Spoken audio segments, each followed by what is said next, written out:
A pillar of blue light crashes down through the darkness, dragging Aizawa Yuri back into consciousness. He wakes up, slumped against cold stone inside a cavern glowing with fading cerulean light. His mind is empty. No memories, no purpose. He studies his gloved hands like they belong to someone else, and realizes he doesn't even know his own name. Then a translucent blue status window flickers into view and identifies him as Aizawa Yuri. The name feels foreign. He doesn't have time to process it. Shapes move in the shadows. Goblins crawl out from every corner, eyes glowing, fangs bared, weak ones, bigger elites, all circling him like he's already dead. Then the ground shakes. A massive, obese goblin wearing a crooked golden crown steps forward. The goblin lord mocks him, assuming he's just some unlucky guild servant who wandered into the wrong cave. With a sneer, it signals the horde to kill him. Yuri watches the swarm rush in and wonders if his life is ending before it even begins. Then something snaps. A flash of memory cuts through his blank mind. A silver knight in crimson, standing in a storm of steel. His body moves on instinct. He grabs a simple wooden branch from the ground. What should have been clumsy turns deadly. He lunges. The stick slices through the air like a legendary blade. The first goblin is blasted away in a burst of light. Impossible strength flows through him. His movements are sharp, refined, automatic. The goblin lord shouts for its minions to overwhelm him, but Yuri is already tearing through them. The wooden branch leaves streaks of light as bones shatter and bodies fall. Notifications flood his vision, announcing advanced swordsmanship skills unlocked one after another. It hits him mid-slaughter. He remembers in a past life. He was the sword saint. The cave floor is covered in corpses. Enraged, the goblin lord unleashes a torrent of magical fire, swallowing Yuri in a roaring inferno. The monster laughs, certain no swordsman could survive that kind of heat. But when the flames fade, Yuri is still standing. Another notification appears. Not only did he survive, he mastered the fire itself. Advanced fire magic acquired instantly. The air around his raised hand distorts with heat. A shimmering barrier protects him as the Lord stares in disbelief. Yuri doesn't hesitate. His expression turns cold, distant. He raises one hand and commands a firestorm. The atmosphere ignites. A spiraling vortex of flame erupts from the ground, swallowing the goblin lord in a pillar of blinding light. Its screams vanish as its body is reduced to ash. The cave falls silent, except for the fading crackle of embers. Yuri stands in the glow, watching its life force disappear. And then the truth fully surfaces. This isn't just one past life returning. A deeper history unfolds in fragments. Before becoming the Sword Saint, he had another reincarnation as the Demon Emperor. Supreme magic, dark dominion, absolute power. A status window confirms it. He carries the combined memories and abilities of both the Demon Emperor and the Sword Saint. And before all of that, his very first life was painfully ordinary. A corporate slave trapped in a suffocating black company. Then came his rise as Demon Emperor. Then his rebirth as the legendary Sword Saint. Now in this third reincarnation, all those lives overlap inside him. The weight of countless battles presses against his palms. He remembers the people who begged for his protection, the ones who feared him even as he saved them. The exhaustion of standing alone atop mountains of corpses under a crimson sky. He was worshipped, used, labeled a monster, treated like a weapon. In every life, he was someone else's tool. He walks through the cavern's rocky passage, memories flickering like dying candles until light spills in from ahead. He steps out of the tunnel and into a sunlit valley. Golden light washes over rolling green mountains, stretching into the horizon. Warmth touches his face. For the first time, he feels something steady inside him. Not confusion, not rage, but clarity. He's done being a pawn, done serving destiny, done carrying the expectations of the world. In this life, he won't be the Demon Emperor. He won't be the Sword Saint. He won't be a corporate slave.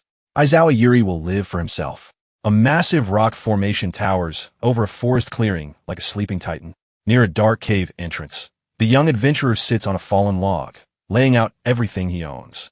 2 heavy sacks of food, a handful of copper coins, and a rusted sword that looks one swing away from snapping. It's not impressive, but it's better than nothing. He lifts the blade, testing the weight, wondering if it's any better than the wooden branch he once used. As he studies it, a blue interface flickers into view. He's gained the analysis skill. His eyes light up with intricate blue circles, and the world shifts into raw data. The sword is revealed as a degrade iron blade in terrible condition. The dried meat, grade, the copper coins, exactly what they look like, low value. The skill is useful, but when he scans the surrounding forest, nothing shows up. The environment is still beyond his reach. A sudden rustle snaps him into a defensive crouch. Instead of a monster, a bright blue slime hops out of the bushes. It chirps softly, wobbling closer with big, sparkling eyes that scream hunger more than hostility. He decides not to fight something that clearly isn't a threat. Reaching into his bag, he tosses it a strip of dried meat. The slime devours it happily. System messages explode across his vision. Beginner taming, intermediate taming, advanced taming. Just like that, he unlocks a grade B skill that lets him communicate with monsters. The slime presses affectionately against his leg, shimmering with joy. It clicks in his mind. His skills grow based on his choices. The world reacts to how he moves through it. Then a scream tears through the forest. A wolf man bursts from the cave, sprinting toward the clearing in pure panic. It's a lichen named Poncho Panza, dressed like a regular traveler, but shaking like he's seen death. Tears stream down his face as he runs from something massive. The adventurer runs alongside him, asking what's chasing him, but Poncho barely answers. Now isn't the time. The trees above explode apart as a B-grade cockatrice descends from the sky. A monstrous mix of bird and reptile, beak wide open and ready to strike. While Poncho is falling apart, the youth watches calmly. More curious than afraid, he offers protection in exchange for answers. Desperate, Poncho agrees instantly. The youth stops and draws his cheap blade. He knows it won't pierce that hide as it is, so he channels blue energy into it. Light wraps around the steel, the edge humming violently. He steps forward and swings once. The air splits apart. A massive arc of force rips through trees and earth, carving a smoking trench across the clearing. The cockatrice is sliced clean in half midair before it can even finish its scream. Silence falls. Notifications flash again. Beginner, intermediate, advanced magic enchantment acquired in seconds. He barely notices. The sword in his hand shatters into fragments. It couldn't handle the power he forced through it. Poncho stares at him in horror. The monster that chased him is dead, but the boy standing there feels even scarier. He calls him a monster and bolts into the woods.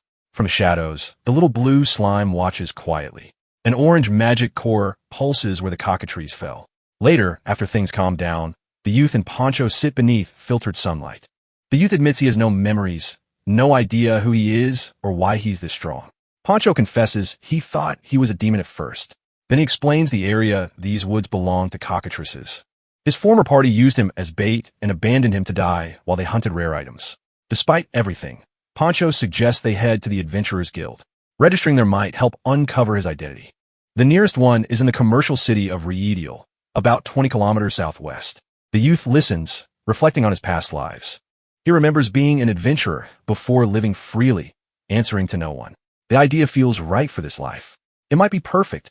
He thanks Poncho and prepares to leave, then pauses. 20 kilometers is far on foot. He wishes for teleportation, or at least a carriage. A massive shadow suddenly blocks the sun. Another cockatrice descends, crowned with jagged red feathers. Poncho immediately panics again, screaming as he runs for the trees. The youth stands still, glancing at his shattered sword. Without a weapon, maybe magic alone is enough. The cockatrice lands in front of him, but instead of attacking, it tilts its head and chirps softly. The sound feels familiar. He steps closer and gently touches its beak. A memory clicks. He asks if it's a slime. The creature leans into his hand, chirping happily. A blue window confirms it. A slime that evolved into a cockatrice form after consuming a magic stone. It can take the shape of what it eats. That changes everything. With a small grin, he climbs onto its back. The slime cockatrice lets out a proud cry and beats its wings. They rise above the forest canopy, wind tearing past as they soar through open sky. He laughs. This beats walking. In the distance, the spires of Realal appear on the horizon. The city grows larger as they fly toward it and toward whatever this new life is about to become. The red-crusted bird stands tall on the dirt road outside the city, wind brushing through its feathers. Yuri pats its beak and thanks it for the ride, but says they should part ways here. A creature that massive would cause chaos inside the city walls. The bird tilts its head, confused, then suddenly erupts in blinding white light. When the glow fades, the giant cockatrice is gone. In its place, a small blue slime drops onto his chest armor and clings there. Yuri looks down, realizing it shifted forms to avoid attention, so it can change shape whenever it wants. He smirks and tells it to stick around. The slime chirps happily. As they approach the towering stone walls, he decides to name it Lime. They enter the Adventurers Guild, a grand building crowned with blue spires. Inside, He walks up to the counter where a cat-art receptionist looks up from her paperwork. He calmly states he wants to register as an adventurer. She asks about his skills and experience, explaining they've been flooded with applicants lately. Yuri's mind flashes with fragments of past lives, knight, traveler, mage. But explaining reincarnations would only complicate things, so he simply says he has nothing special. The receptionist hesitates. Without credentials, acceptance is unlikely. Before Yuri can leave, a tall man with a thick mustache and heavy cloak steps forward. Galofigalos, a veteran examiner. After hearing the situation, he sighs and orders a testing device prepared. In his mind, the guild's pride is on the line. He'll show this clueless rookie the harsh truth. A massive glass pillar is rolled out, marked with Roman numerals from 1 to 10. It's a magic meter designed to measure magical output. To qualify, a score of 30 is required. Gallo confidently explains it can withstand nearly 10,000 units, far beyond a novice's limit. Yuri studies the fragile-looking device and casually asks if he'll still be allowed to take the exam if it breaks. The room freezes. Gallo bursts into loud laughter, assuring him it's impossible. Mocking grin in place, he gestures for Yuri to begin. Yuri places his palm on the glowing circle at the base. Saruan energy explodes upward in a violent vortex. The light blinds the room. Wind whips through the hall. The numbers inside the pillar climb instantly. 30, 50, 70, then keep rising at impossible speed. The pressure warps the air. Gallo and the receptionist are thrown backward. The numbers surpass every known limit. The glass shatters into thousands of fragments. Silence follows. Yuri glances at the wreckage and apologizes mildly, asking if that's a problem. Gallo forces a shaky laugh, claiming the device needed maintenance anyway. But behind his smile, his thoughts turn bitter. He's convinced the boy cheated somehow, and he decides this candidate deserves special treatment. He grants Yuri permission to proceed to the main exam. They step into a massive white-as-stone arena packed with hundreds of applicants. The scale of it hits hard. This won't be easy. A cheerful girl with twin chestnut ponytails bounces up to him. Phil Arnett, 15, human, 7-time exam taker. She proudly offers advice. Yuri calmly points out that taking it 7 times means she failed 7 times. Her confidence collapses instantly as she sinks into despair. After recovering, she leans in and whispers that the new examiner made the test brutal. Right on cue, Gallo strides into the arena, cloak billowing, blade drawn, voice booming. First trial, fencing. To pass, candidates must defeat him in a direct sword duel. The first applicant, Johnny Slang Anger, steps forward with cocky energy and a short sword. The signal sounds. He charges fast, blades clashing in sparks of red and green. To the crowd, it looks even. Johnny grows arrogant. Then Gallo's expression shifts. With a sudden surge of strength, he twists his blade. Johnny's sword snaps clean in half. The broken piece spins into the dirt.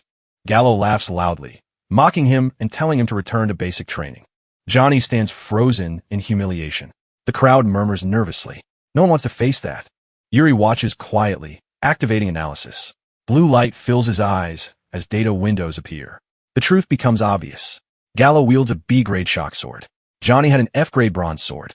The fight was never equal. It wasn't skill, it was equipment. Gallo calls Yuri's name. Phil gasps, worried. Yuri steps forward calmly.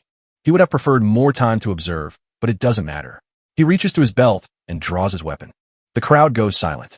In his hand is nothing more than a broken hilt with a jagged shard of steel sticking out, barely a blade at all. Gallo fronce, confused. Yuri looks down at the fractured weapon without emotion. Then he walks toward the man who just shattered a full-length sword, ready to begin. The arena falls dead silent when everyone realizes Yuri is holding nothing but a jagged metal stump. Gallo stares at the broken blade, disbelief written all over his face. Yuri glances down too, finally connecting the dots, obliterating that cockatrice cost him his weapon. Gallo's shock turns into loud, mocking laughter. He points at the shattered sword, calling it garbage unworthy of a warrior. He claims he doesn't bully weaklings and warns Yuri to quit now before embarrassing himself further. According to him, accidentally killing someone that defenseless would stain his reputation. Yuri doesn't react. If he can't clash blades, he'll win without touching steel. His eyes sharpen. He calmly tells Gallo the fight will end in a second. That does it. Gallo's face twists with rage. He charges, pouring his full strength into a decisive strike meant to crush him. Right as the blade comes down, Yuri activates a technique from his time. As the sword saints shrinkage to the crowd, he vanishes into a blur. He slips through microscopic openings in Gallo's attack, gliding past him like a ghost. Before Gallo even realizes he missed, Yuri is already standing behind him. The jagged shard presses lightly against the back of Gallo's neck. The entire arena freezes. Phil stands there with her mouth hanging open. Gallo feels the cold metal at his spine and immediately drops his arrogance. He panics, declares Yuri the winner, and grants him a pass on the martial exam. The crowd erupts in stunned cheers. Still trying to process what they just saw, Yuri lets the broken hilt fall. He thinks it's over. Heavy footsteps shake the ground. A massive man with a golden beard and white cape approaches Magni Figalos. He announces the test isn't finished. It's time for the magic trial. High above the arena, a giant red crystal prism floats in the sky, glowing ominously.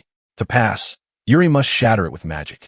The other candidates stare upward in despair. It's hundreds of feet in the air. Spells begin flying ice shards, wind crescents, tiny flames, but they barely travel halfway before fading out. One by one, hopefuls hang their heads. Phil clutches her hair in panic. To everyone else, the test feels impossible. Yuri just tilts his head. Why is this hard? A burly examiner with a blonde mustache steps forward, laughing loudly.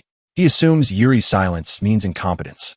He gives a lecture about how swordsmen can't grasp real magic and claims anyone who can't cast properly doesn't deserve to be an adventurer. He turns away, ready to fail the entire group. Yuri casually lifts one hand. A small orange flame forms in his palm. The examiner's laughter dies instantly. A violent pressure wave erupts outward as Yuri releases it. The giant man is blown backward, boots scraping against stone. The fireball rockets upward, growing larger and brighter as it climbs. When it strikes the red crystal, the sky detonates. A colossal explosion of gold and orange devours the horizon. Heat rolls across the arena. A shock wave slams into the stands, throwing candidates off their feet. The crystal vanishes inside a blazing inferno that dwarfs the entire Colosseum. Embers fall like burning snow. When the smoke clears, Yuri stands calmly, barely ruffled. He looks at his hand, mildly disappointed. He had toned the spell down, aiming for a normal fireball. To the others, that was a legendary inferno. Far away, on a cliff overlooking the city, a hooded figure watches the explosion. Hidden beneath black robes, a thin smile forms.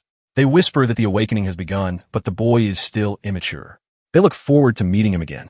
Their body dissolves into a serpent-like trail of black smoke that streaks across the sky before fading near the fortified city below.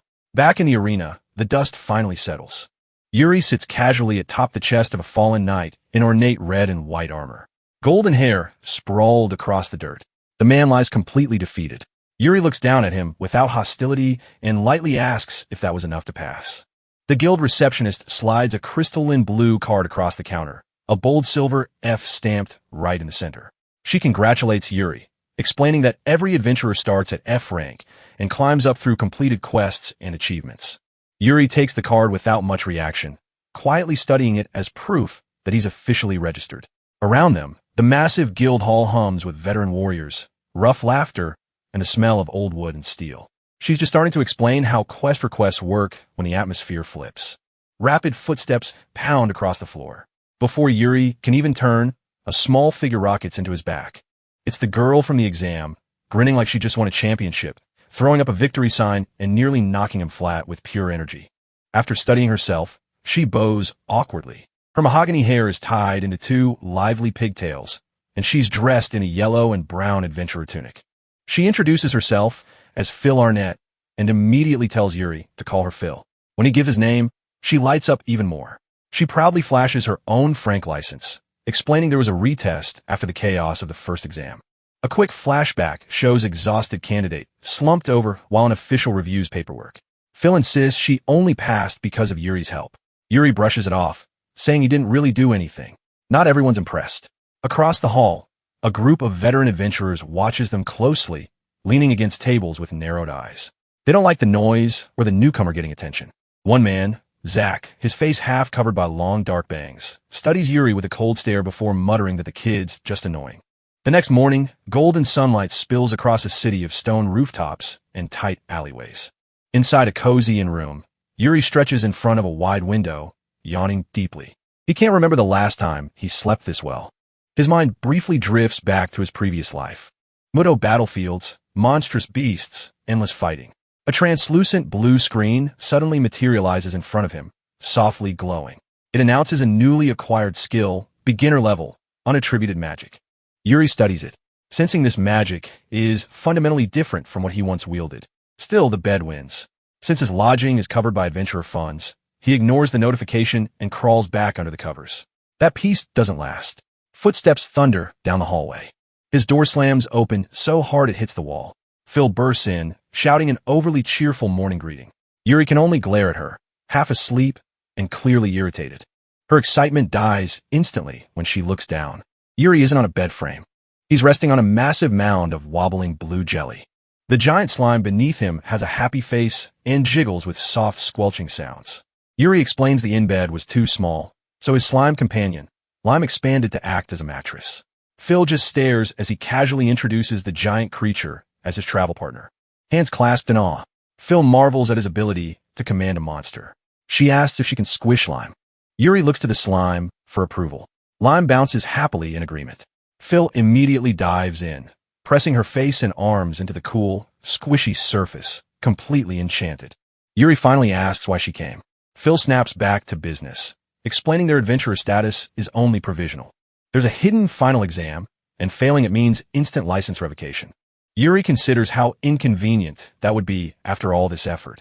He agrees to participate, but when Phil eagerly presents a quest flyer she already grabbed for them, he shuts her down. He prefers working alone. The rejection crushes her. She collapses dramatically onto the rug, teary-eyed, begging him to reconsider. He doesn't budge. As he heads for the door with Lime perched on his shoulder, he pauses. Turning back, he asks a simple question. How do you even accept a quest? The question stops her crying cold. It's obvious despite his strength. He has zero experience. Phil realizes he's powerful, but completely new to how this world works. She admits she feels ordinary compared to him, but his performance during the exam inspired her. She wants to grow stronger and see his power up close. Yuri reflects on his own situation. He doesn't fully understand this world or his own abilities. For now, sticking with her makes sense. When he agrees, her face lights up instantly. He tells her to wait downstairs while he gets ready. Alone, he approaches the window and looks out over the city, extending one finger toward the horizon. He focuses. A blinding beam of fire erupts from his fingertip, tearing across the sky toward a distant clock tower. High atop that tower, two masked figures in dark hooded clothing are spying through a brass lens. The beam slams into the masonry near them in a violent flash. Sparks and stone explode outward, the structure rattling from the impact. The observer lowers his lens, horrified. The device in his hand is now a charred wreck, smoke curling from shattered glass. The strike came from over 100 meters away, and it was precise enough to disable their equipment without leveling the tower. Realizing they've been exposed, and their target is far more dangerous than expected, the spies retreat immediately. They need to report this to Zakon. Back at the inn, Yuri stands by the open window, arms crossed, staring toward the clock tower. Sunlight highlights his sharp features as a shadow crosses his expression. He wonders who's watching him and why. Did he already make enemies, or is something from his past catching up? Phil's cheerful voice calls from another room, asking if he's ready. The tension eases. Yuri answers calmly and takes one last look at the horizon before turning away from the window to join her.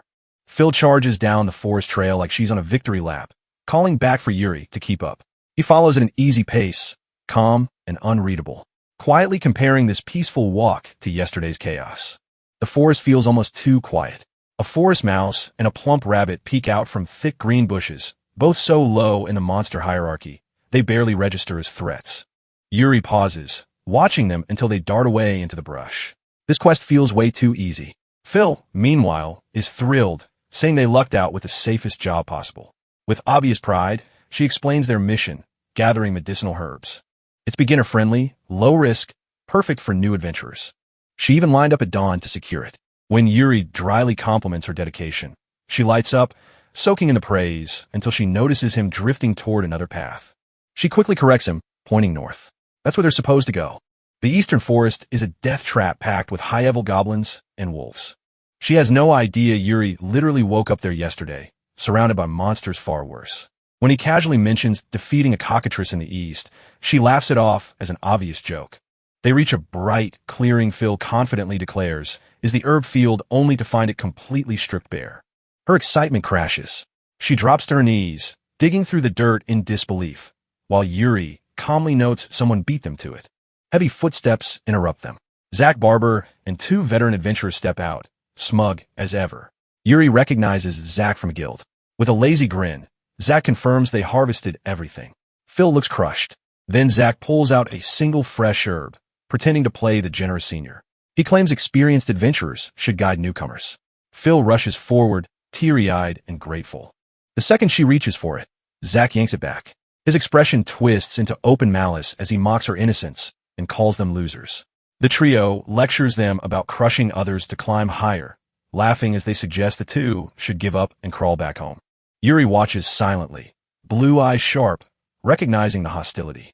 He wonders if these are the same people who've been watching him since morning. Still, he can't think of anything he did to earn this. Beside him, Phil trembles, fists clenched tight. Anger burns across her face, but she forces herself to refocus. There's still time. They just need to find more herbs. Yuri nods. If they fail this provisional quest, their licenses are gone. Their journey ends before it even starts. They stare out over the endless green canopy. Searching it manually would be impossible. A soft wiggle stirs under Yuri's collar. Lime pops out, chirping excitedly. Yuri lifts the little blue slime into his hands, wondering what it wants since he already fed it. Blue energy sparks between them, forming a brief telepathic link. Understanding clicks instantly. Trusting Lime completely, Yuri throws it high into the sky. The slime rises above the treetops, glowing brighter and brighter than splits. One becomes dozens in a flash. Tiny blue slimes scatter like rain over the forest, bouncing through branches and landing everywhere on leaves, the ground, even on Phil's shoulders and head. She stands frozen, staring at the swarm of miniature scouts. Yuri watches with a small, confident smirk. As long as they recover the herbs, it doesn't matter how they do it. The scattered blue slimes ripple and merge back together, forming a shimmering mound of translucent azure stacked with medicinal herbs. Phil throws her arms up, cheering like they just cleared a raid boss. Yuri stands beside her, calm as ever, arms folded. In just an hour, they've gathered more than enough to pass any requirement. He gives Lime a quiet nod of praise. The slime answers with a soft, proud vibration. Yuri suggests heading back to the guild, but Phil hesitates. She glances at the slimes, then toward the darker stretch of forest. Forcing a smile, she tells him to return without her. She just wants a short walk alone. Yuri studies her for a second, sensing something off, but lets her go. The moment she's out of sight, her cheerful mask drops. She walks deeper into the woods, sunlight flickering across her tense face. She stares at her gloved hand and thinks about Yuri, his strength, his composure, how effortlessly he handles everything. Standing next to him makes her feel painfully small. The memory of a sneering man with a golden eye and jagged grin resurfaces. His voice mocking her as a useless child who can't accomplish anything alone. Her fist tightens around a leaf, crushing it until green stains her glove. She refuses to stay in anyone's shadow. If she's going to be an adventurer, she needs to prove it herself. With sudden resolve, she kicks off the ground and leaps into the trees. She moves with surprising agility, vaulting between branches and swinging through the canopy. High above the forest floor, she finds what she was searching for, a nest tucked safely along a thick limb. For a moment, pride fills her chest. This is it. She feels capable, independent. Then, a low rumble vibrates through the underbrush. A massive gray wolf steps out from the shadows. Yellow eyes lock on her. Its lips curl back, revealing rows of wet, gleaming fangs. Panic grips her. She's gone too deep. This is an E-class monster far above her frank ability. Her hands tremble as she draws her short sword. Fear threatens to paralyze her. For a split second, she almost shuts her eyes and gives in. But Yuri's image flashes in her mind, not as someone to compete with, but as someone who moves forward without hesitation. Her amber eyes snap open, burning with determination. She won't be a burden. She won't run. When the wolf lunges, she lunges too. Her blade slams into its snout midair, sparks bursting on impact. The force knocks her backward, but she regains footing and presses her back against a thick tree trunk. Breath coming fast. She forces herself to focus every rustle, every shift in shadows. The wolf charges again. She dives aside, just as its claws rip through the bark, sending splinters flying. Using the momentum, she scrambles up a low branch. Now above it, she flips the descent into an attack. With a fierce cry, she drives her sword downward. The blade catches the filtered sunlight before plunging deep into its hide. A burst of magic detonates at the impact point, engulfing the wolf in a blinding flash. It collapses. Phil lands hard on the grass, chest heaving as she stares at the motionless body. Then it hits her. She won. A shaky laugh escapes her as she throws her fists into the air, shouting into the empty forest that she can succeed, too. The victory lasts all of 5 seconds. A low growl rolls through the trees, then another and another. Her smile fades instantly. From the darkness beyond the clearing, dozens of yellow eyes flicker open. She didn't eliminate the threat. She summoned the pack. Wolves stepped forward from every direction, forming a tightening circle. Her throat dries. She tries to speak, but nothing comes out. When 2 wolves leap at once, jaws snapping. She squeezes her eyes shut and braces for the end. Instead of fangs, she feels a violent rush of wind. A silver-white blur tears through the clearing. Wolves scatter like leaves in a storm. When she opens her eyes, she's no longer on the ground. Yuri holds her securely in his arms, his figure framed against the bright blue sky. The pack recoils around them, weary now. Phil exhales his name, voice shaking with relief. Yuri looks down at her, expression steady and almost bored. He tells her to leave the rest to him. Yuri steps in front of Phil and steadies her as 3 wolves snarl across the clearing. She stares at him, stunned that he showed up out of nowhere. He calmly explains he followed her because he couldn't let her return alone after helping secure the medicinal herbs. He admits he'd been watching from the shadows, impressed by how she handled herself in the earlier fight. Phil flushes, torn between relief and pride, clutching her chest while staring at him like he just rewrote her entire day. The moment snaps when the wolves roar and charge. Yuri doesn't flinch. His mind flashes back to the night before, when a simple glass of water triggered his strange system and instantly upgraded his water magic from beginner to advanced. Now he taps into that power. Cyan energy coils around his hands as he says he'll end this quickly. He unleashes a towering water tornado. The vortex erupts from the ground, swallowing the wolves and spinning them helplessly before slamming them back down. Soaked and dazed, Yuri studies the result and realizes the spell restrains well, but doesn't finish the job. The wolves stagger up again, hunger burning in their eyes, so he shifts tactics. The air turns cold. Frost crawls over his gloves and condenses into a jagged ice blade in his grip. When the wolves leap, he swings. The strike triggers frozen spears that burst from the earth, impaling and trapping the beasts in crystalline shards. Phil watches in stunned silence, completely blown away. Then Yuri senses something bigger. From the tree inn, dozens of yellow eyes ignite in the dark. More wolves pour in. Phil quickly pieces it together. A pack this organized must have a leader. As long as the boss remains, the attacks won't stop.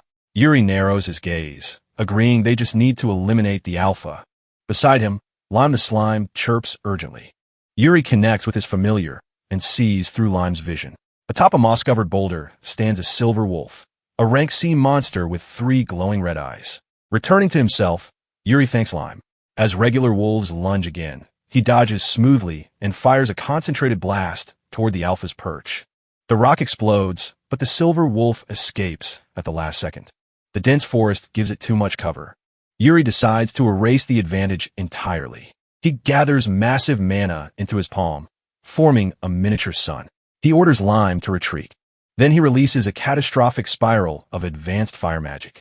A white-hot pillar of flame tears through the forest, incinerating trees instantly. The silver wolf is caught in the inferno, reduced to ash as the blaze consumes everything in its path. When the fire dies, only scorched earth and smoke remain where the forest once stood. Yuri lowers his hand, calm as ever. Phil, on the other hand, is shaken to her core. She demands to know what kind of power that was. Yuri tilts his head innocently and says he just used standard fire magic. Phil completely loses it, insisting there was nothing standard about that at all. The battlefield's aftermath is spread across the dirt from tiny E-rank magic stones to a medium wind magic stone glowing faint green. Phil stares at the massive pile of linen grass they harvested, already stressing over how 2 people are supposed to carry all of it. Yuri rubs his chin, thinking through the logistics, and the moment he wishes for an easier way, a blue interface flashes in front of him. He's just unlocked intermediate attributeless magic. The skill settles in spatial contraction.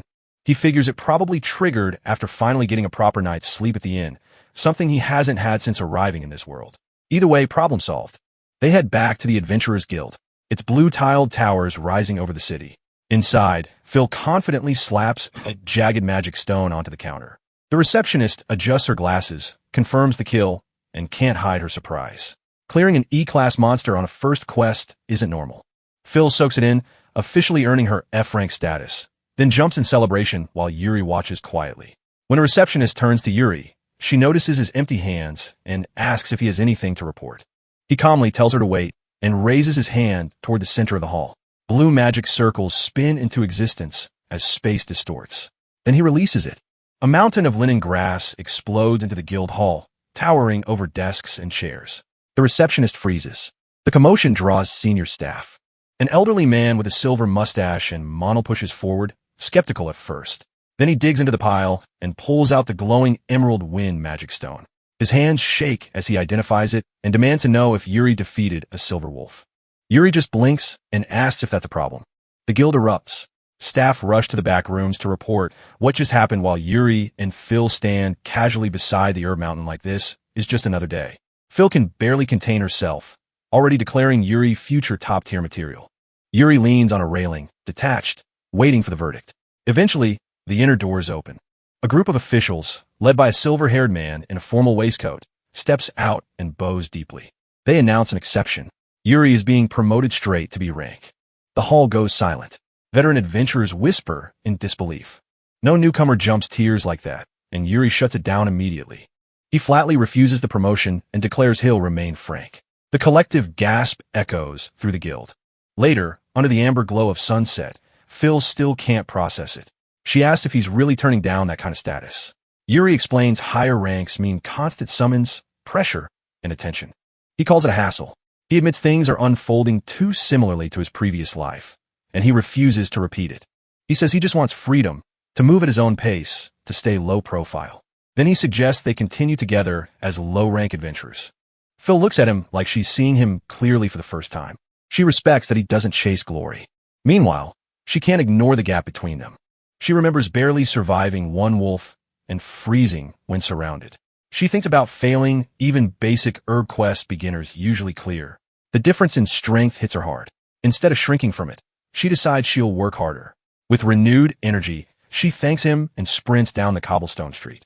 Yuri gives a short farewell and watches her disappear into the crowd. But they aren't alone. From a dark alley, a hardened man with a bitter expression watches Yuri's back. He mutters Yuri's name like it tastes poisonous. Behind him, leaning against stone, stands a tall hooded figure wearing a disturbing mask stitched into a wide grin with a single red nose. The man asks if the job will be done. The masked assassin calmly promises it will. The sunset washes the cobblestone streets in orange as Phil stretches with a tired groan, arms high, back arched. She jokes about being completely drained. Yuri walks beside her, hands near his belt, calmly telling her to go home and rest instead of overdoing it. She agrees, smiling through half-lit exhaustion, and they split in the middle of the busy district. She waves one last time and jogs off, twin pigtails bouncing as she disappears around corner. Yuri stays behind, the evening settling into something quieter. Then his stomach growls hard. He realizes he hasn't eaten all day. Remembering the gold from today's haul, he decides he's earned a proper meal. He stops in front of the Cervantes' Adventurers Tavern. Warm light leaking through the door. He steps inside, a bell chiming overhead. Immediately, someone shouts his name. Behind the counter stands a large canine-faced lichen in a waiter's vest and bow tie, pointing at Yuri in disbelief. Yuri recognizes him from the eastern forest, a beast man he once ran into. He casually calls him Poncho. The wolf man snaps back with his full name, slamming his paws on the counter before finally calming down. Poncho heads to the stove, admitting his adventuring days are over. After being abandoned by his former party and nearly dying, fear got to him. Now he cooks instead. He prepares a plate of squid ink spaghetti nero loaded with seafood and slides it across the counter. Yuri takes a bite. It's incredible. He gives a rare, honest compliment, and Poncho laughs proudly, admitting he used to be his party's cook anyway. Then Poncho's tone darkens. He mentions rumors from the guild, especially about Yuri destroying the magic power meter. He warns him about Zack, a smug former leader. Yuri remembers the face instantly. Poncho explains Zack left him to die in a dungeon without hesitation. Worse, Zack hires professional killers to eliminate promising rookies so he can control rewards and reduce competition. Yuri starts asking what these assassins look like. The ceiling explodes inward. Wood and plaster rain down as a masked figure drops into the tavern. A massive axe slamming into the floor hard enough to crack the timber. Purple aura pulses around him. Poncho immediately recognizes him. The infamous human killer Joker, the assassin, doesn't waste time. He charges, axe blazing with red energy. Yuri raises his blade to block, but the impact shatters it instantly. Steel fragments scatter across the floor. Yuri glances at the broken hilt, realizing his gear just hit its limit. Metsu presses forward, carving through tables and chairs, mocking Yuri for retreating. Yuri dodges through the wreckage, mind racing. How magic would flatten the entire building. He needs something smaller. His eyes lock onto the bar shelves. He darts over, grabs a heavy green bottle, and channels mana into it. Blue energy wraps around the glass, reinforcing it with a shockwave spell. As Metsu closes in, Yuri leaps and slams the bottle down. The explosion of force detonates outward. Metsu is blasted across the tavern, crashing through cabinetry and disappearing under shattered wood and bottles. Silence follows, except for debris settling. Yuri lands lightly and tosses aside his broken hilt.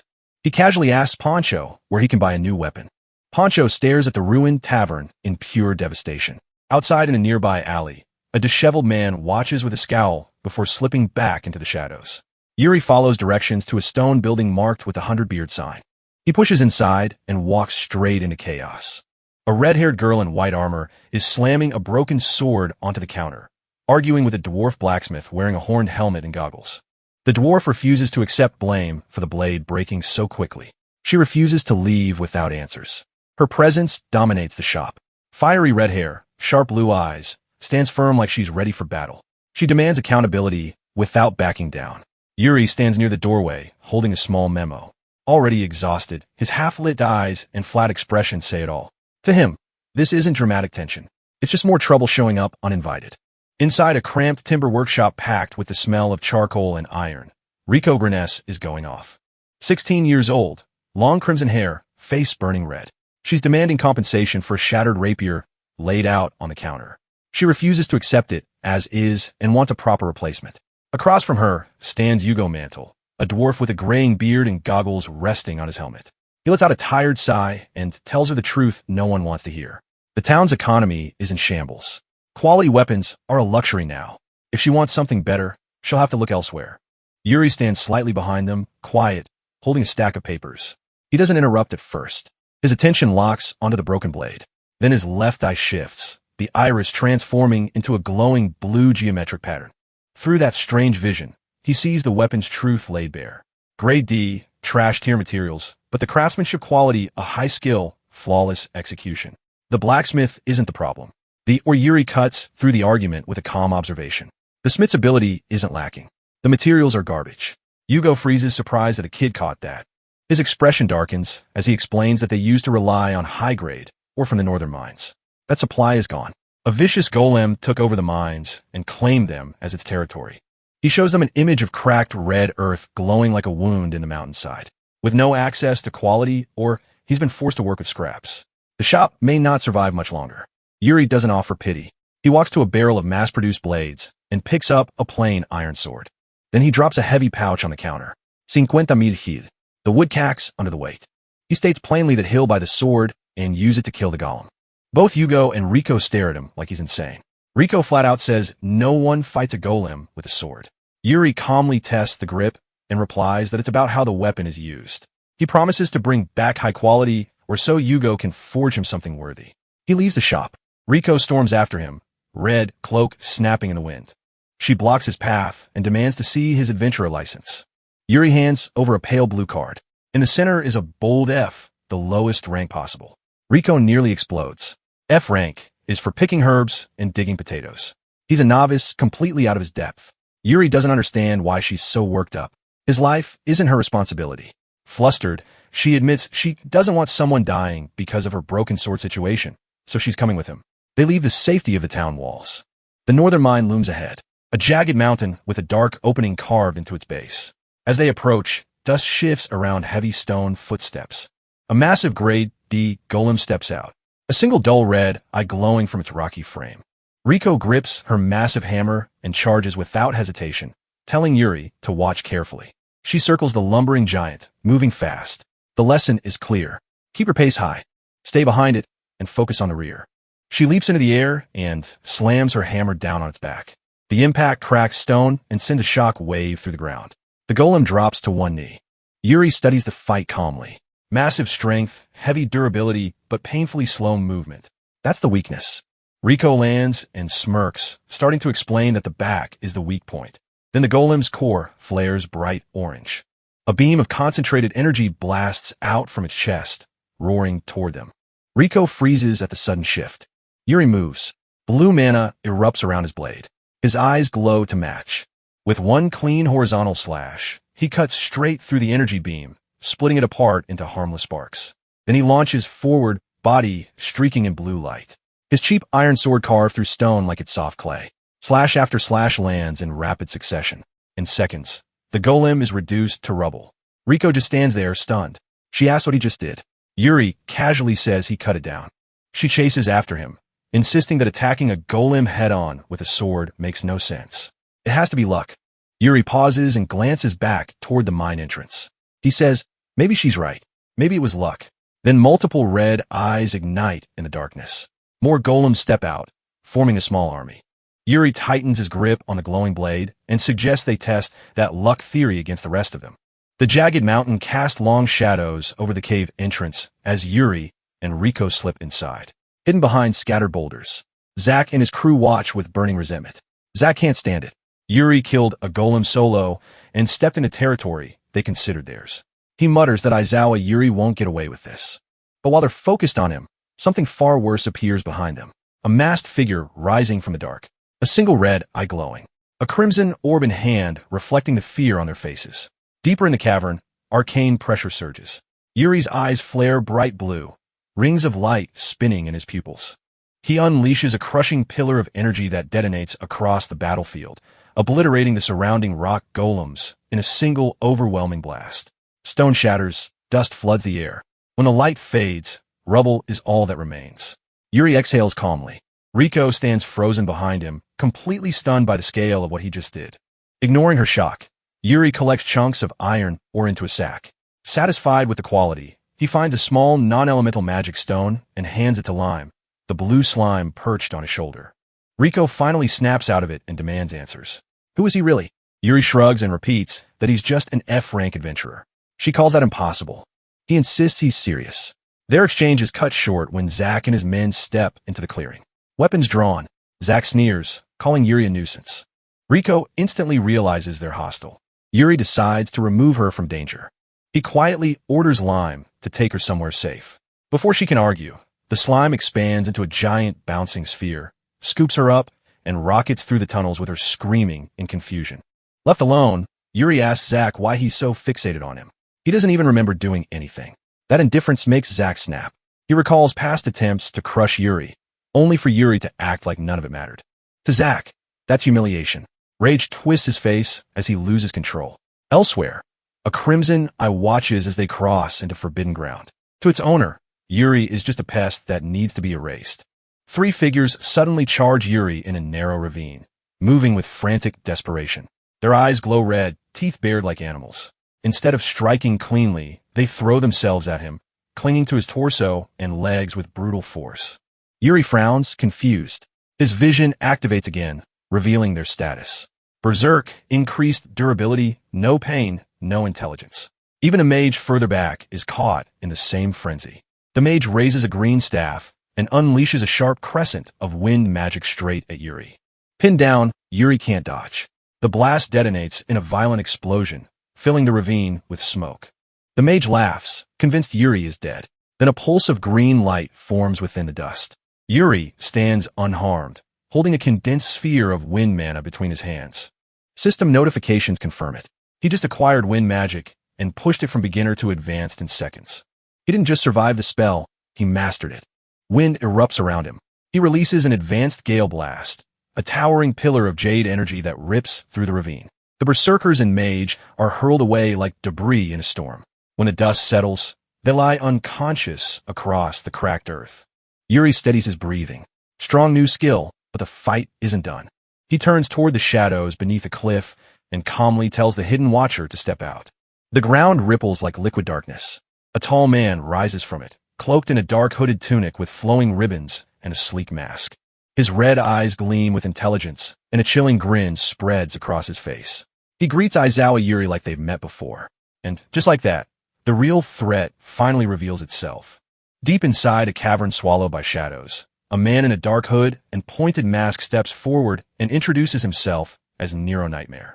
He spreads his arms like he owns the place, silver hair glinting under the dim light, while a status window casually identifies him as a 28-year-old human.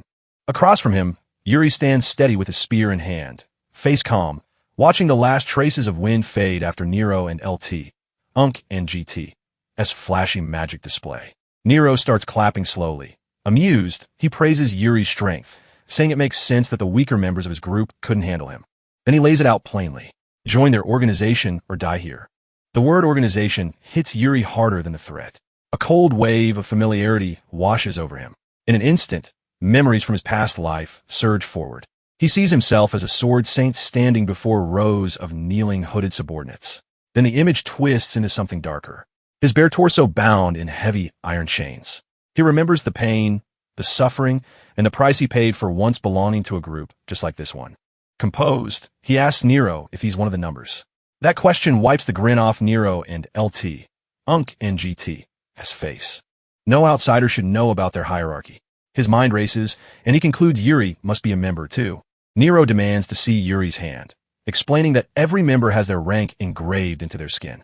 He reveals his own mark, 928, glowing against his glove.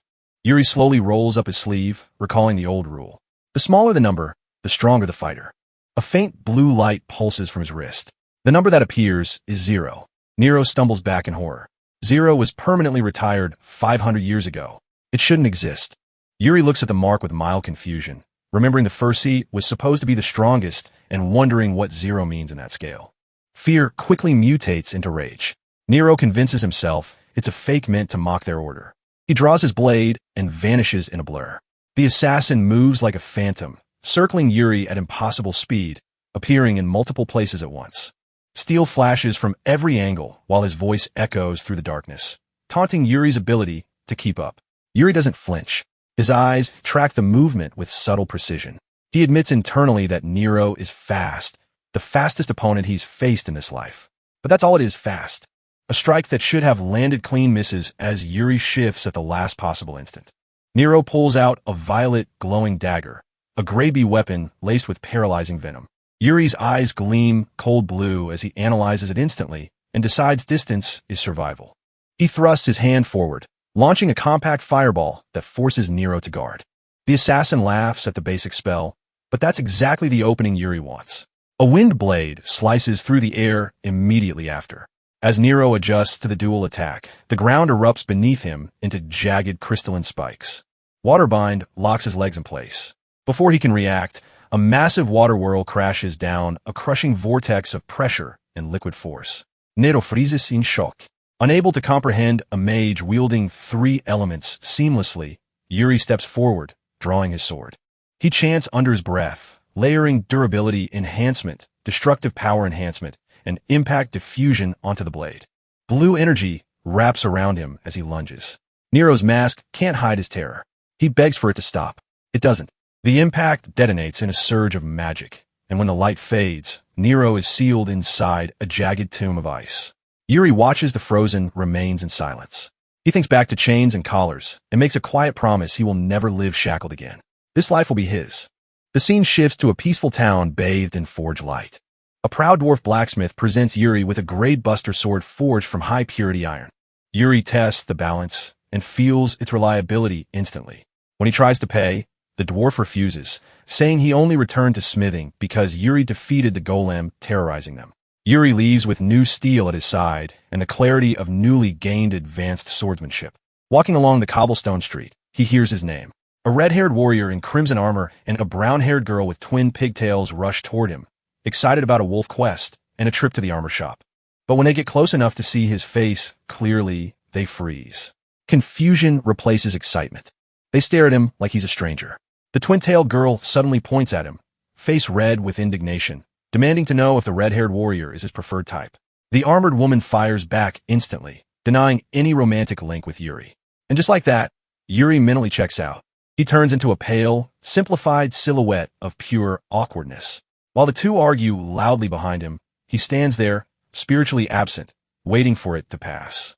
Eventually, the chaos shifts into background noise. The evening sun paints the town gold. Behind him, the red-haired warrior now lectures the smaller girl, pressing a finger to her forehead while the girl continues protesting. Yuri keeps walking, relaxed, dressed like a low-level mercenary in light leather armor with a simple sword at his waist. He blends perfectly into the crowd. To the world, he's just an F-rank adventurer. But as he strolls deeper into the city, a faint smile forms after everything after chains, betrayal, and death. This ridiculous, chaotic new life is finally starting to feel fun. The sun lights up the blue-tipped spires of the city.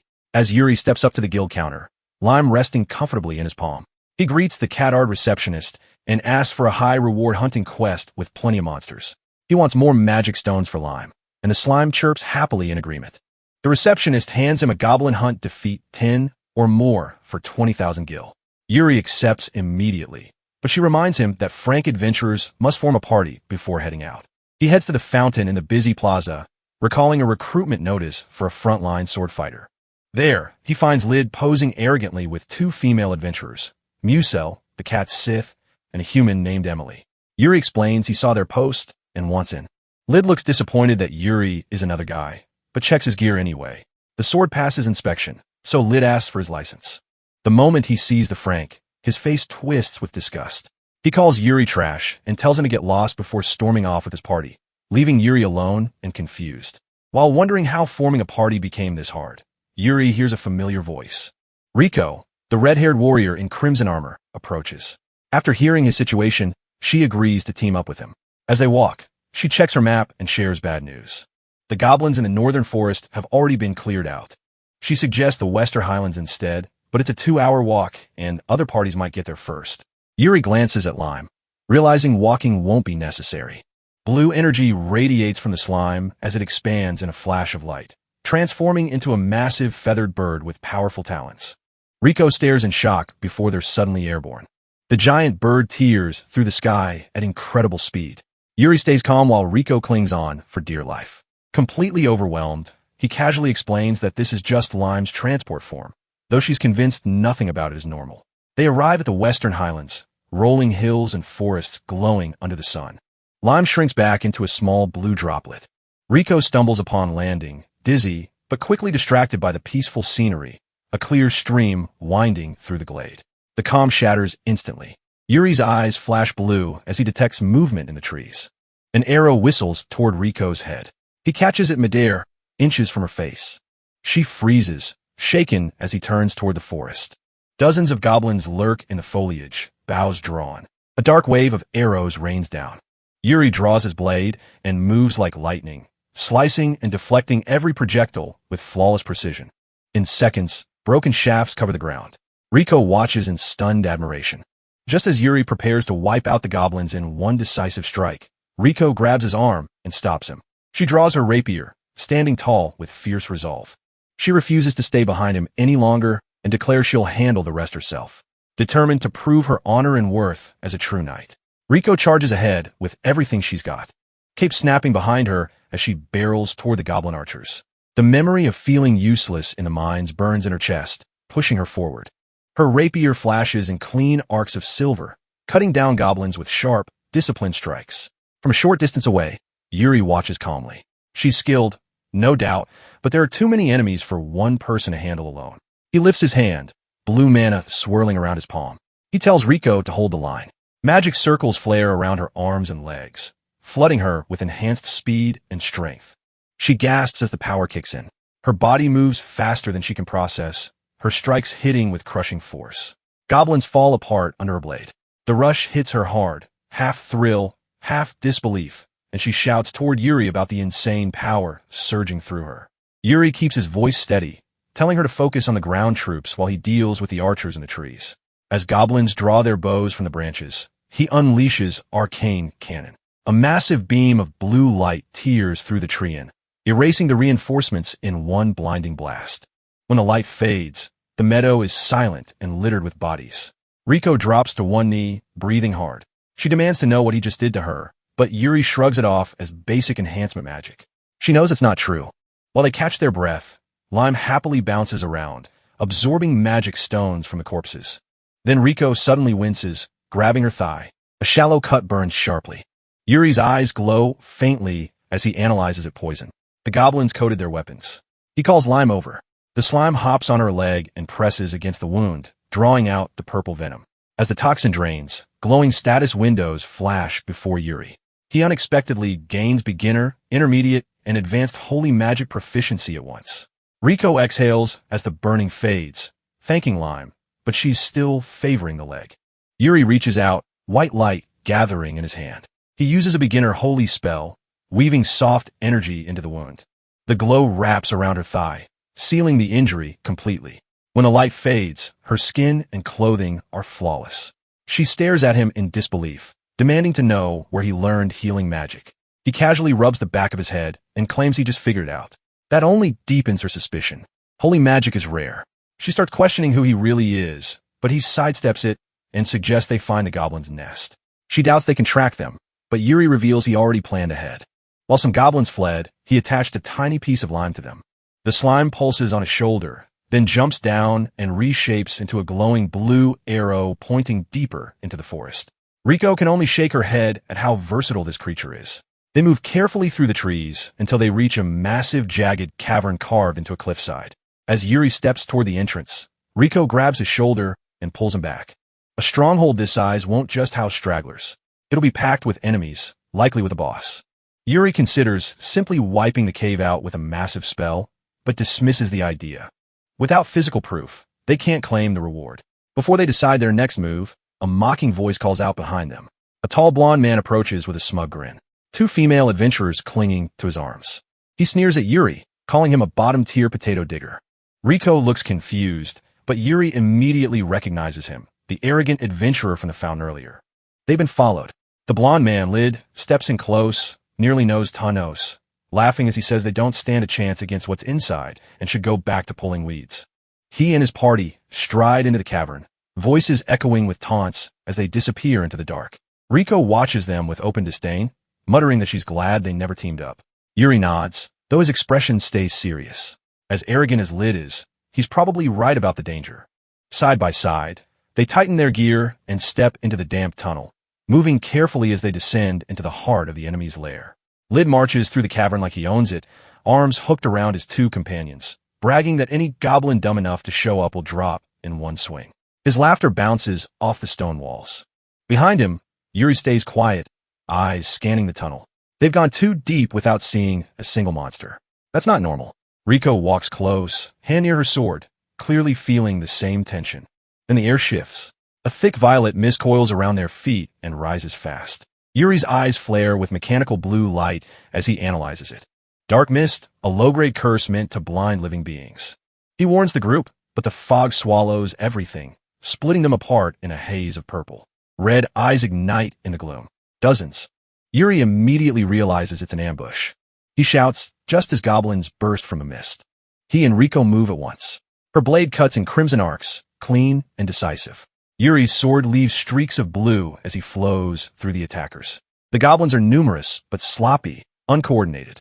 Still, something feels off. More shadows gather deeper in the cavern. Elsewhere, Lid keeps posturing while cutting down a few small goblins, showing off for the girls. Then the ground trembles. A towering blue-kinnied goblin rises behind him, muscles bulging. Two more step forward. Lid turns pale. He swings wildly, screaming, but his blade only sparks against the lead monster's hide. The brute grabs him by the head and slams him into the stone. Blood smears across his face. Instead of fighting, he panics. As the giants close in, he bolts, shoving the pink-haired and gay-haired girls aside to save himself. They hit the ground as massive hands pin them down. One elite goblin lowers its jagged teeth toward them. A flash of blue cuts through the darkness. Yuri appears like lightning. His spinning slash sends a crescent of energy through the lead goblin's neck. Its head drops before its body does. He plants himself between the trembling girls and the remaining elites. Without turning, he calmly asks if they're okay. They nod shakily. He orders Riko to guard them. She steps back, forming a defensive line. More blue-kinnied figures emerge. A status window identifies them as goblin elites. Grade D, berserk state. Bigger, tougher, numb to pain. They charge. Yuri doesn't move back. He raises his palm and activates intermediate wind magic. A violent wall of swirling air erupts outward, slamming the elites into the cavern walls with crushing force. They drop instantly, bodies limp against the stone. For a moment, there's silence. Then thicker purple mist rolls in. A tall robed figure steps forward, draped in furs. Blue-gray skin marked with red paint. It speaks clearly, voice rough but intelligent. A notification appears. Goblin Shaman. Grade B. Yuri's eyes narrow. A talking goblin, possibly the boss. The shaman mocks him for killing its kin, pretending sorrow. Then its tone turns cold. The fallen goblins were sacrifices. Fuel. It casts soul drain. Thick ropes of purple energy lash out, wrapping around Yuri. His limbs grow heavy. Magic bleeds from his body. Darkness creeps into his vision. Rico watches in horror as the shaman laughs, commanding him to wither away. Then everything changes. Notifications flash. Beginner, intermediate, advanced cursed magic acquired. The draining energy doesn't kill him. It's absorbed. Yuri stands upright, crackling with violet-black electricity. The shaman's grin collapses into shock. Yuri says calmly that he'll return the curse. He extends his hand. The spirits of the sacrificed goblins manifest, swirling in the air. But instead of attacking him, they turn on the shaman, whispering hatred toward the master who used them. The shaman stammers, trying to negotiate. Too late. Yuri releases a surge of cursed energy. A pillar of purple light engulfs the cavern. The shaman's scream is swallowed as its body shrivels into a rotted husk. When the light fades, only a melted skeleton remains. Yuri looks down at it, noting that even in death, the spirits hated their master far more than they ever feared him. White feathers drift across a clear sky, while seagulls cry over the glittering ocean. Yuri sits alone on a wooden crate at the end of a stone pier. Rod steady, eyes fixed on the horizon. For once, everything feels calm. His thoughts slide back to his old life in Japan, boxed into an office, glued to a screen, drowning in work with no freedom to breathe. This peaceful life, this open sky and endless sea, feels like payback for all of that. A reward he earned the hard way. That calm breaks when two familiar women call out to him. They're the same adventurers who once stared at him in shock near a dark cave. Now they approach with flushed faces and awkward reverence. After he saved their lives, they apparently had a change of heart. They insist they'll do anything for him. Yuri barely reacts. No ego boost, no interest. He just hands them a small stone container and tells them to put bait on his hook. They open it confidently and instantly regret it. Inside is a writhing pile of earthworms twisting over each other in a tangled mass. Their expressions collapse into pure horror. They scream, drop everything, and bolt down the pier like their lives depend on it. Yuri just watches them disappear, completely confused by the overreaction. Before the silence can settle, his fishing rod bends violently. The sea erupts into a massive whirlpool, water spiraling with terrifying force. This isn't a normal catch. Yuri plants his feet, his boredom gone in a flash. Blue mana flares around his arms and blade as he activates enchantment magic, reinforcing his endurance against the monstrous pole below. The ocean explodes upward. A colossal shark launches into the air, jaws packed with jagged teeth, shadow swallowing the pier. It dives straight for him. Yuri doesn't move until the last second. His sword flashes. A crescent of blue energy slices clean through the shark's head midair. The creature crashes onto the stone, blood spilling across the pier in thick waves. A translucent system window pops up. Beginner fishing skill acquired. Yuri wipes blood from his cheek, briefly wondering if he bled the catch properly. A frantic scream interrupts him. Phil comes sprinting down the pier, completely drenched in dried blood from her own battles. She looks like chaos in motion. The second her boots hit the fresh shark blood, she slips hard and slams into the stone. Yuri stares down at her while she groans. She scrambles up, panicked. As new adventurers, they're required to attend monthly guild training. If they miss it, their licenses get revoked. That would be a problem. She grabs his hand to drag him toward the city, yelling for them to hurry, only to slip again and crash flat on her back. Yuri exhales, glancing at the mess covering both of them, and calmly suggests they change clothes first. Elsewhere, towering cathedral spires overlook a courtyard filled with frank trainees. A dark-haired boy and a girl with brown pigtails stand side by side, tense as they wonder what kind of trials await them. From a high balcony, a purple-haired girl with a white ribbon watches with sharp eyes. Then she leaps down in one smooth motion, landing in front of the group as dust kicks up around her boots. She announces the start of training. This is Aisha Barani, 16 years old and already a 10th-ranked B-class adventurer, known as Thorny Aisha. The crowd stiffens. One bearded man gasps in recognition. The girl with pigtails can't believe her companion hasn't heard of someone so infamous. Aisha wastes no time. She calls the entire group trash that needs recycling. The insult sets the bearded man off. He grabs her by the collar, warning her not to get cocky. Her face stays blank. In one flawless motion, She twists his wrist and flips him over her shoulder. He smashes into the stone, rock shards flying as he gasps for air. She adjusts her scarf and invites the rest to attack together. Several men rush her with weapons drawn. Aisha uncoils a dark whip and moves like a phantom. The whip cracks through the air with brutal precision. Within seconds, every attacker is down. When the dust clears, only the dark-haired boy and the girl with pigtails remain standing. Aisha turns to the boy with a faint, knowing smile. She notes his wisdom in not charging blindly. Impressed by his judgment, she steps closer and offers him a special sword lesson. The boy and his friend can only stare back, stunned, as the real training finally begins. The purple-haired instructor leads her group through a sunlit forest, brisk and purposeful, while the twin-tailed brunette behind her complains that their last training session was just standing still, doing nothing. The instructor barely glances back. Standing still was the right answer, and the discussion is over. Privately, she has no patience for fresh franks. Newly qualified adventurers get their cards and immediately overestimate themselves, and she considers it her personal mission to demolish that illusion. She stops before a colossal ancient tree and announces it as the training ground. Yuri asks what the plan is. The instructor draws her blade without a word, closes her eyes, relaxes her stance, and delivers a single upward diagonal movement too fast to follow. Then she sheaths the weapon and waits, a beat of silence. Then the upper half of the tree slides cleanly off the stump and crashes to the forest floor with earth-shaking force. Standing in the settling dust, she declares that's B, rank power. The brunette is horrified. When told it's their turn, she immediately pushes back. The instructor keeps the lesson simple. Nobody starts strong. The point is to keep swinging until the skill clicks, and felling the tree earns them intermediate swordsmanship. The girl grips the borrowed sword and swings as hard as she can. The blade bounces off the bark with a jarring impact. Sparks flying, leaving her arms numb. She hands the weapon to Yuri, cheering him on. Yuri takes the sword and thinks it over. He has advanced swordsmanship, and this is a perfect test, but the blade is borrowed, so he decides to hold back and swing lightly. He swings lightly. A wall of blue energy erupts from the blade, obliterates the trunk, and scorches a massive trench deep into the forest. Yuri turns around, sword still intact, to find both girls frozen in identical, stunned disbelief.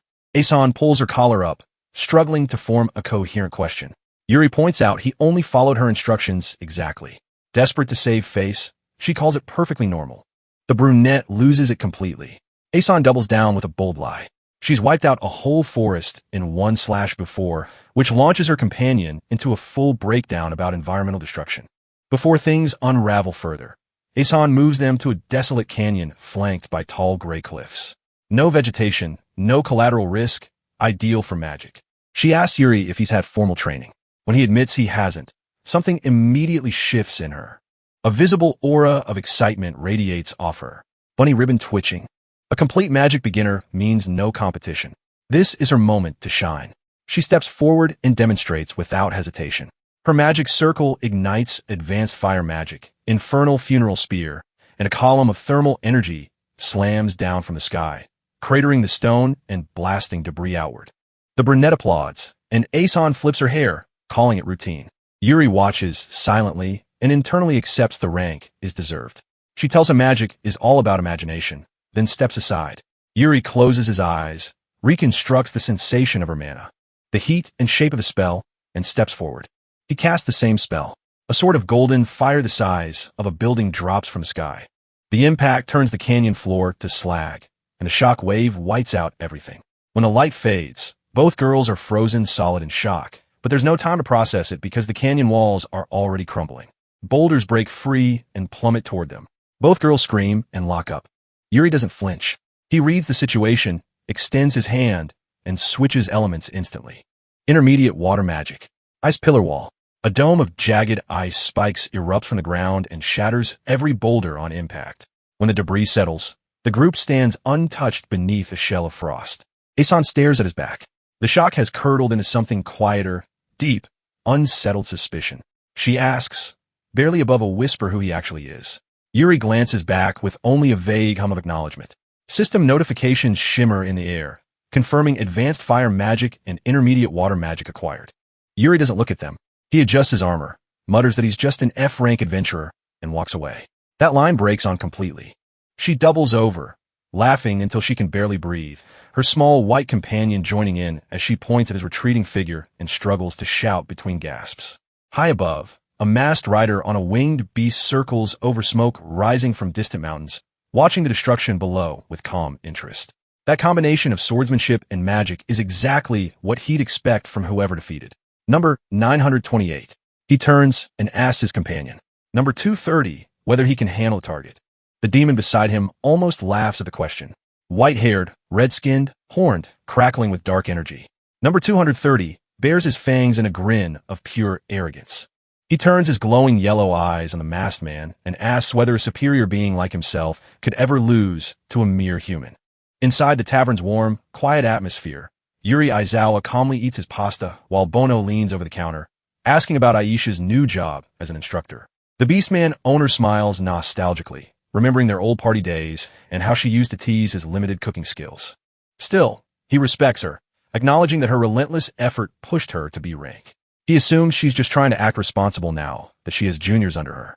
Yuri listens without much reaction, focused on his food. The door suddenly swings open.